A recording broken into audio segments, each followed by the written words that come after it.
Here we go, the reading of Chapter 3 called News of the Sea Raven. We're going to find out a little bit more about this competition as they go. 3. News of the Sea Raven. The boy and the butler moved their carpet bags into a cabin with 1 porthole, 4 bunks, and 6 passengers. A hammock was strung up for Jack.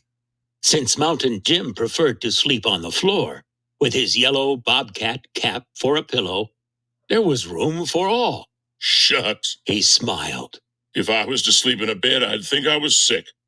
Among their cabin mates was Dr. Buckby, the horse doctor. He was going out to the mines on his wooden leg to locate a rich gold deposit. He had a map, he whispered, that marked the very spot. At the same time, he carried an alarm trumpet around his neck day and night in case anyone tried to take the map from him. In addition to Mountain Jim and Dr. Buckby, there was an ex-soldier named Nath Tweedy.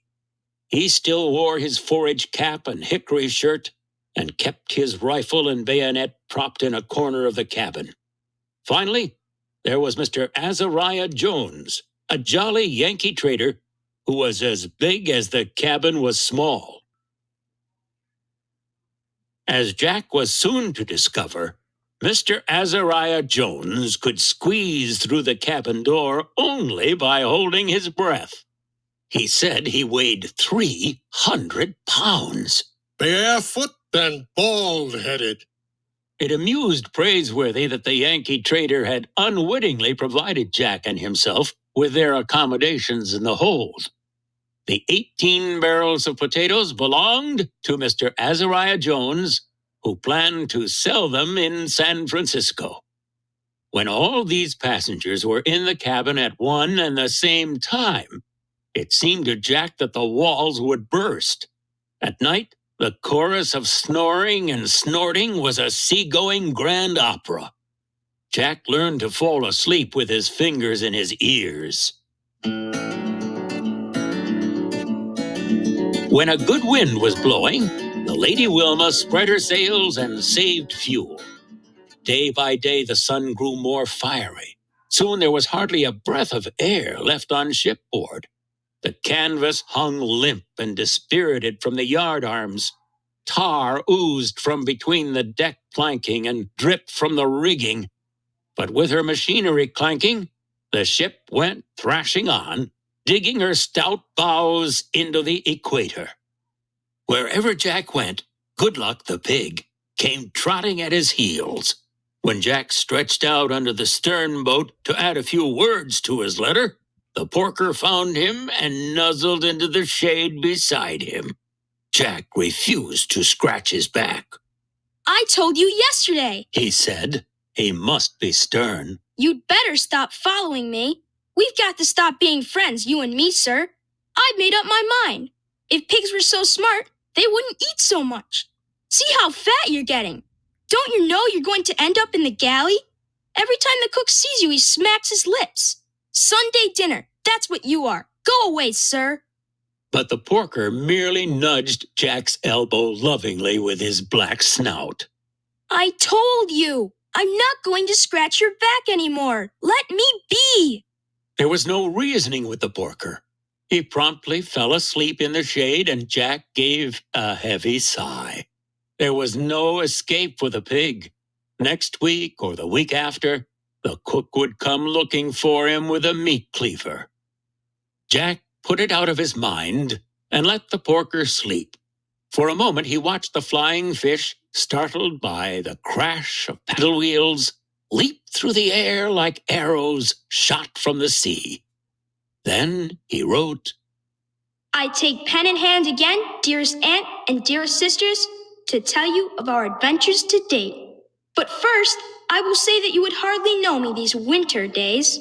I am browned to a crisp, except for my nose. It's sunburned something awful and keeps peeling. Captain Swain says my nose looks like a molting chicken. We still have had no sight of the Sea Raven, so I can't tell you how the race is coming. I certainly hope we win. Praiseworthy wants me to be sure to remember him to you. I see I have already said that above. He just passed by. He walks around the deck 50 times every day. He carries his umbrella for shade.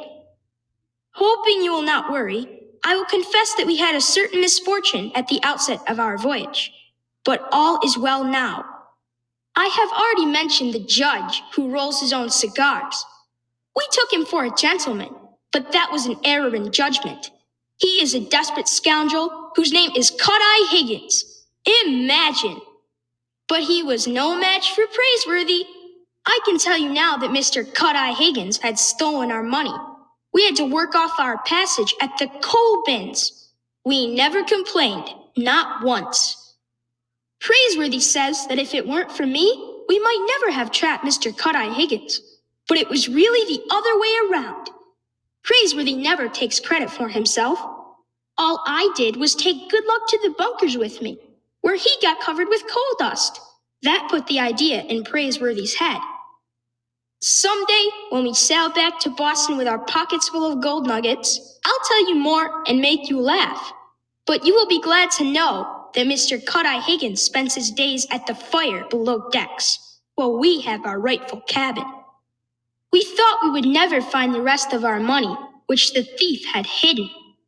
Captain Swain helped us search the cabin, lighting up one of Mr. Cut-Eye Higgins's homemade cigars. We looked everywhere and wouldn't have found the money at all if Captain Swain hadn't begun to choke on the cigar. There, rolled up inside, were our Boston banknotes. I will mail this letter at our first port of call, Rio de Janeiro. Imagine that! Your devoted runaways are seeing the world. I must stop now, as I just heard someone call, "Ship ahoy!" Maybe it is the Sea Raven. When Jack looked up, the captain was standing on the paddle box, squinting at a distant ship through his brass long glass. Blast! She's not the Sea Raven, mates. She's a square rigger. Becalmed, no doubt. There's not enough breeze in these latitudes to snuff out a candle. It was almost 2 hours before the two ships came within hailing distance. Praiseworthy finished his 50 laps around deck, and Jack locked Good Luck in his pen. But 10 minutes later, the porker was at Jack's heels again. Captain Swain got out his silver speaking tube and shouted across the water. With all her sails hanging like great curtains, the square rigger seemed to Jack like some giant of the seas. Ahoy! Ahoy! Answered the master of the square rigger through his silver speaking tube. Have you seen the Sea Raven, sir? Aye, Captain. She came steaming by a day ago.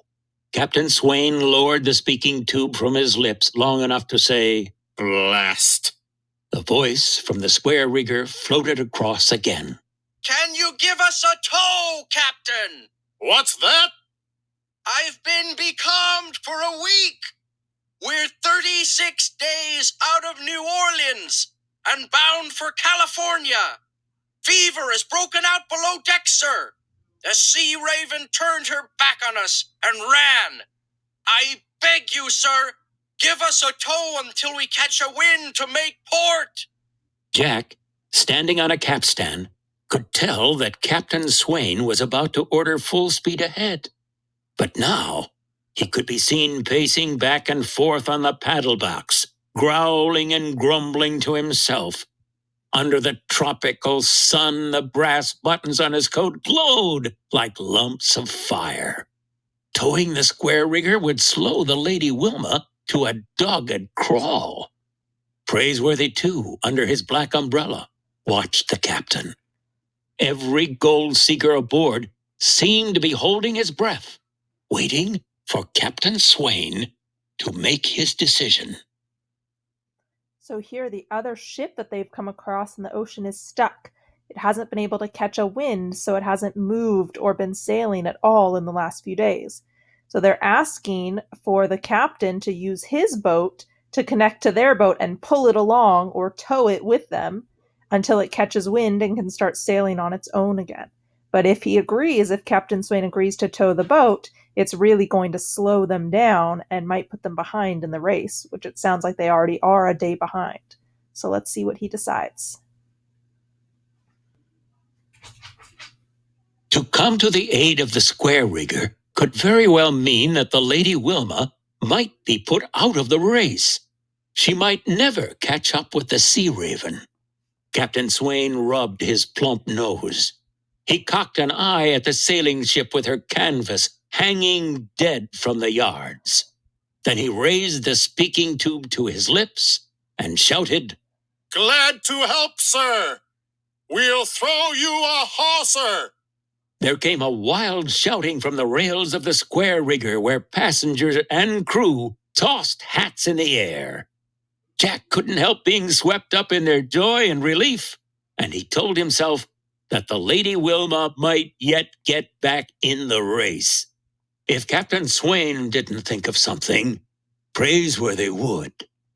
Within the hour, the side-wheeler was in harness like a sturdy ox, pulling her burden across the equator.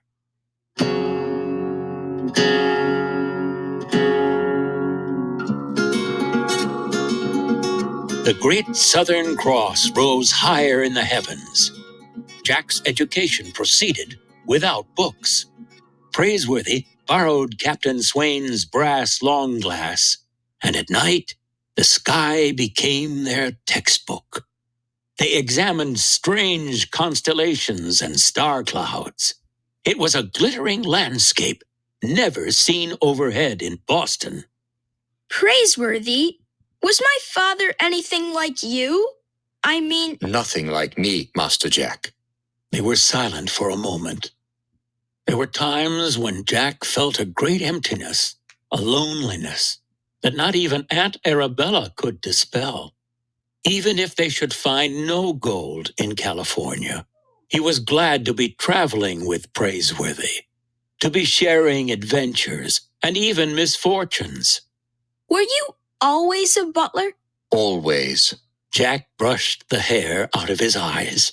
I mean, if you weren't a butler, you wouldn't have to call me Master Jack, as if we were at home. We're partners. You could call me Jack, plain Jack. Oh, I couldn't do that. It wouldn't be proper.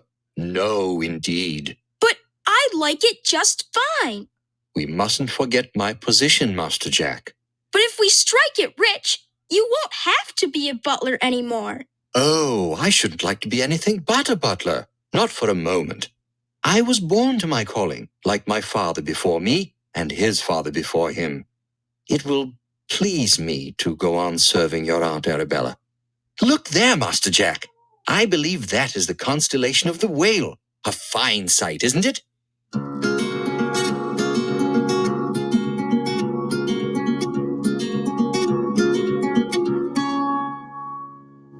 The two gold ships, linked together like sausages, went lumbering through the sea. On the fifth day, a puff of wind began to tug at the square rigger's jibs, and then, one after the other, the topsails, the royals, and the mainsails swelled out like great white clouds. By grabs, she's caught a wind! Roared Captain Swain, leaning out of the pilot-house window. With a general shout, the square rigger threw off the tow lines and the two ships parted. There was a final exchange of good wishes. Then the Lady Wilma kicked up her paddle wheels, relieved of her burden, and sprinted forward. She was back in the race.